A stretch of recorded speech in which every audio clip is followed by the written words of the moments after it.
La jeunesse, comment développer le génie, le potentiel, la puissance qui est en vous, qui est en toi, pour briller, pour réussir et pour impacter le monde dans une perspective biblico-spirituelle. Je suis l'enfant du Sénat, professeur des universités en Haïti. J'ai un master en informatique et en théologie. J'encadre plus de 500 jeunes par année dans tout le pays. Et je suis aussi fondateur de Hightech Global Academy, fondateur de Code 25, fondateur de Tribune d'éducation des jeunes et La Tribu. Donc, c'est un plaisir pour moi ce matin de venir ici vous partager cette conférence avec vous. Mais, on est comme ça. Haïti traverse beaucoup de difficultés, beaucoup de problèmes. Des problèmes politiques, des problèmes sociaux, des problèmes liés à ce qu'on appelle la religion et tant d'autres problèmes. Et il y a un mot criant dans cette société, c'est-à-dire que nous, en face d'une situation, mais qui ça nous fait comme jeunes? Comme jeunes, qui ça nous doit faire? Est-ce que nous devons engager? Est-ce que nous devons regarder? Ou bien est-ce que nous devons faire un bagage? Est-ce que nous devons abandonner? Est-ce que nous devons rester bloqués? Est-ce que nous devons réduire sans faire rien? Mais laissez-moi vous dire, chers jeunes, là, il y a la crise. Il faut qu'il y ait des génies. Côté qui a problème, c'est là que nous devons développer talent. Côté qui a tribulance, qui a cri, c'est là que nous-mêmes avons, nous avons supposé réfléchir autrement pour nous faire un bagage. Et ce que vous devez comprendre, c'est que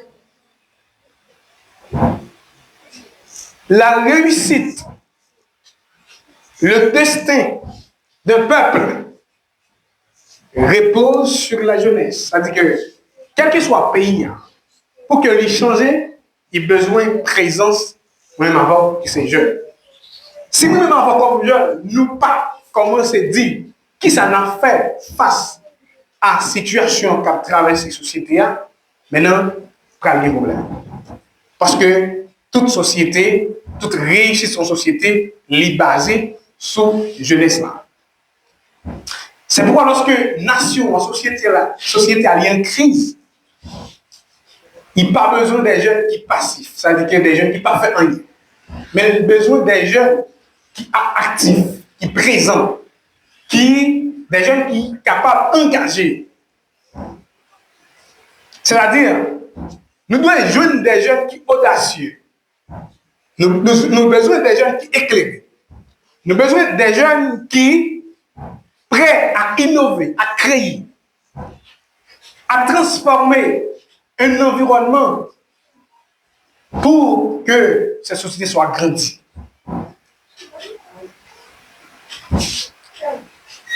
Est-ce que les femmes ne sont pas importantes? Est-ce que vous n'avez pas de potentiel en dedans?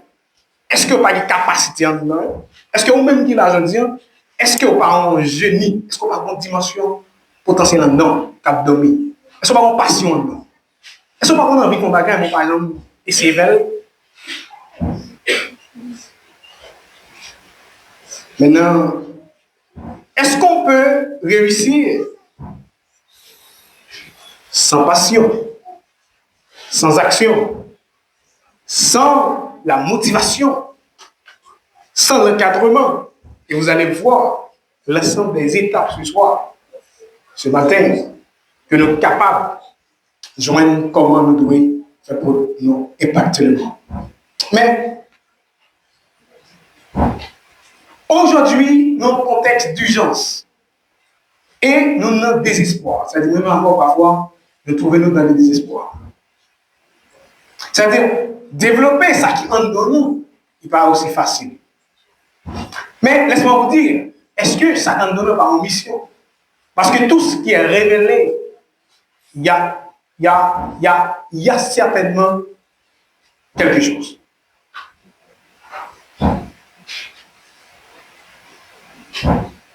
Est-ce qu'il est possible de rester sans action dans ce pays? Est-ce que la communauté camerounaise, est-ce qu'elle n'est pas supposée jouer une potentialité pas? Je ne sais pas. On va regarder ensemble. Est-ce que nous sommes supposés rester à regarder?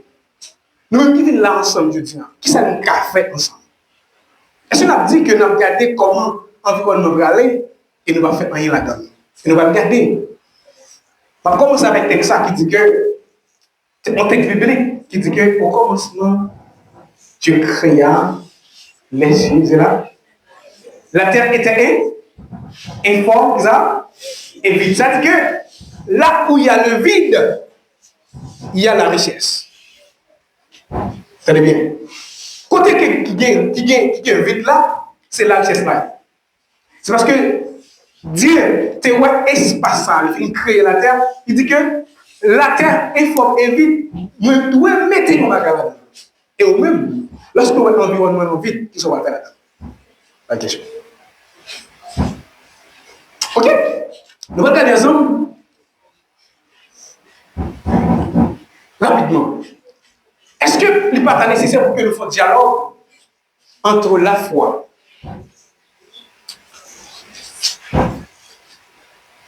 la connaissance, le savoir et le leadership?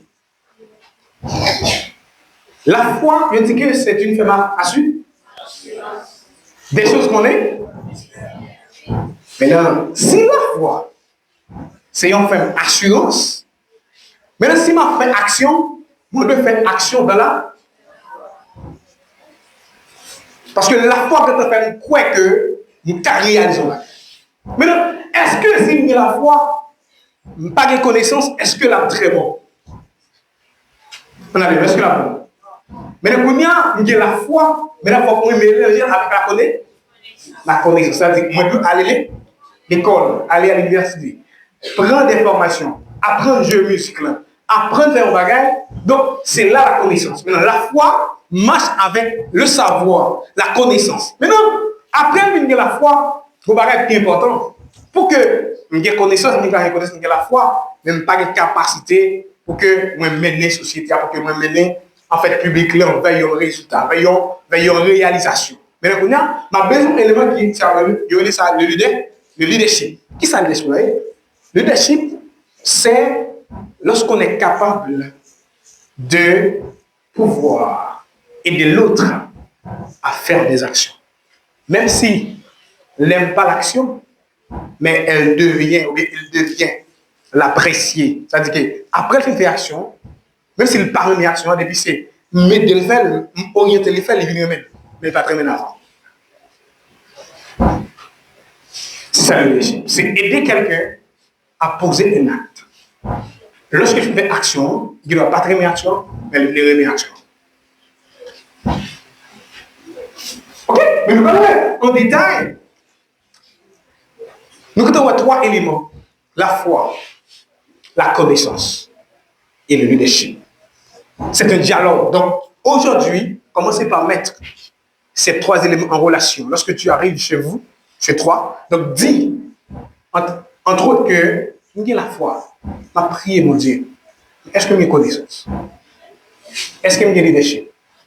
Et comment on va le faire pour développer le leadership?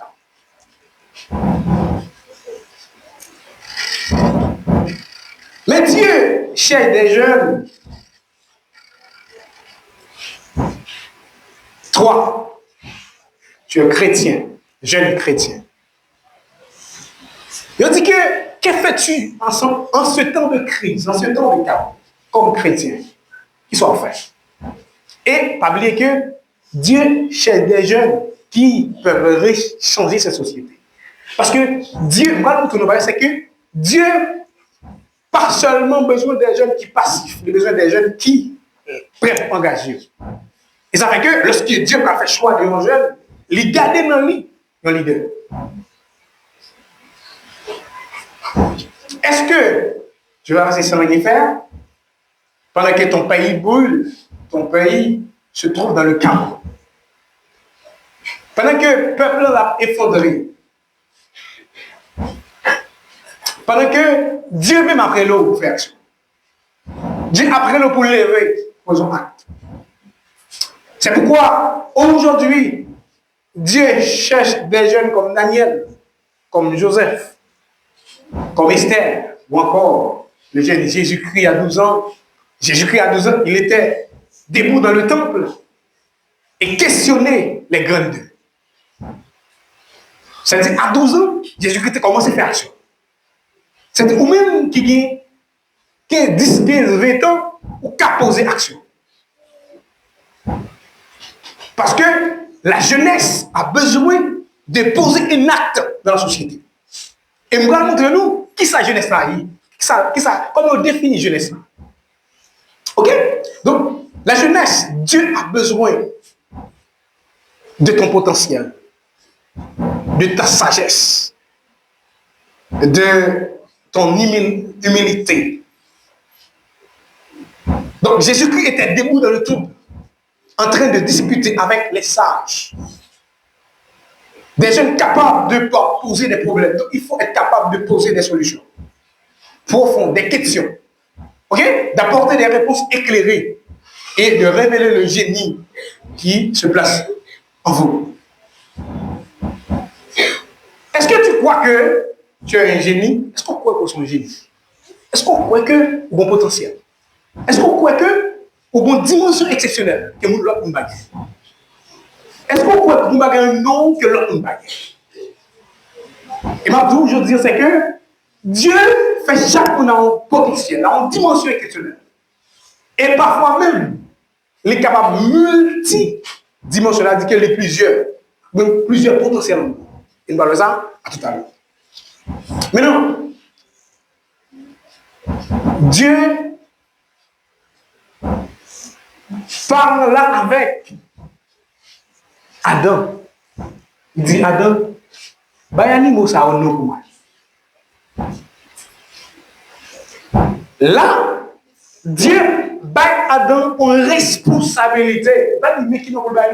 Il dit baille nous ça c'est une responsabilité. Si Dieu n'a pas la voix, nous ça c'est que il y a donc que prend responsabilité comme jeune. Et ça fait que Dieu est le créateur, mais nous sommes aussi co-créateurs avec Dieu. Parce que, en regardant le temps, ça qu'est-ce qui crée? C'est l'homme qui crée. Mais dans tes bons monde qui te vient en idée, l'idée ça vient produire un résultat. Et bien, monde ça, en d'autres termes, il est capacité, le bon potentiel. Et bien, ou même tout, ou bien on capacité, le bon potentiel, quand on peut réveiller, je dis. Donc, c'est le génie qui doit réveiller en vous-même, en toi-même. C'est pourquoi Dieu, il crée l'homme à son image. Vous allez bien? Dieu crée l'homme avec image. Il crée l'homme à son image, avec la capacité de nommer. C'est-à-dire qu'il a Adam, capacité pour le nommer, pour le bailler animer au nom, pour l'organiser, pour le transformer et d'être co-créateur avec lui-même. Mais Adam reçoit cette mission. Vous allez bien? Adam reçoit une mission. Donner un nom aux animaux, en Genèse chapitre 2. Il dit qu'il y a un acte de discernement. C'est-à-dire que Dieu a la capacité pour l'analyser, pour le créer, pour l'innover. Eh bien, vous aussi, vous avez cette dimension. Une dimension d'analyse, de créativité et d'innovation. Et nous allons regarder plus bas, c'est que quelques éléments très importants. Mais pourquoi? Attendez. Pourquoi développer le génie, le don qui est en vous-même, mais qui est en toi? Pour qui ça, vous êtes supposé développer ça comme nous là? Quelle importance que le gagne? Il y a 3 dimensions. Premièrement, première dimension, on doit développer le potentiel qui est en vous et qui est en toi pour servir Dieu. Lorsqu'on est en train de louer Dieu, de glorifier le nom de Dieu, on ne fait que servir Dieu. Et Dieu a besoin de ta présence, de ton support. C'est pourquoi, premier élément, lorsqu'on développe le talent comme nous, c'est développer pour Dieu, pour servir la société, l'église. Ça fait que je dis, il y a des gens qui ont joué musique, il y a des gens qui chantent, il y a des gens qui ont adorer, il y a des gens qui n'ont pas de dimension pour jouer musique là, mais il y a des gens qui ont une dimension pour le chanter, il y a des gens qui ont une dimension pour l'adorer, il y a des gens qui ont une dimension pour le faire l'autre bagaille, soit pour le balayer l'église, soit pour le faire l'autre bagaille. Donc tout le monde, ça est important pour l'église là. Ça veut dire que chaque fois où vous avez une capacité pour développer, c'est développer. Pour servir Dieu, puisque vous êtes chrétien. Et ça fait que lorsqu'on parle de la Bible là, vous parlez que, vous devez lire la Bible là, dans une dimension côté que, vous devez, pour lire, pour servir Dieu plus, et en même temps, pour développer talent comme nous, pour briller, pour devenir entrepreneur, un directeur d'école, pour devenir n'importe quoi dans le sud. Parce que, nous parlons que, tout à l'heure, la Bible est la source de la richesse. Pas seulement la richesse spirituelle, mais la richesse de manière dans sa globalité. Parce que si je lis la Bible, je ne pas dire que nous sommes pauvres. Parce que la Bible, il y a tout. Nous parlons que, il y a intelligence, il y a savoir, il y a histoire, il y a motivation, il y a passion. Il y a tout le ça. Donc, nous n'avons pas qu'à lire la Bible, puisque Dieu est la richesse. La Bible même est transmise par Dieu. C'est la parole de Dieu. Et si la Bible est la parole de Dieu, moi, je ne fais que servir l'Éternel, le Dieu tout-puissant. Mais est-ce que nous aurions été pauvres?